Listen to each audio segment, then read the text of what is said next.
ابن آدم کی نسل کے کسی فرد کے قدم ہل نہیں سکیں گے کٹہرے سے جب تک 5 چیزوں کا حساب نہ لے لیا جائے۔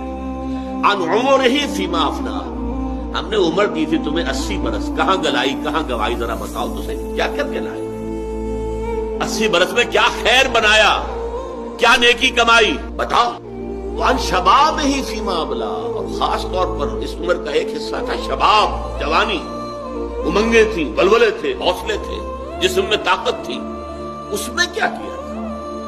وعن مالہ من این اکتسبہ وفیما انفقہ، مال کا پیسے کا حساب دو، کہاں سے کمایا تھا، حلال سے کہ حرام سے، اور کہاں خرچ کیا تھا، جائز میں یا ناجائز میں، گلچھروں میں، بدماشیوں میں، عیاشیوں میں، یا نیکیوں میں، خیر میں، بھلائی میں، اللہ کے دین کی خدمت میں، ادائے حقوق میں، لاؤ حساب۔ اور آخری وعما عملہ فیما علمہ، جو علم تمہیں حاصل ہوا اس میں عمل کے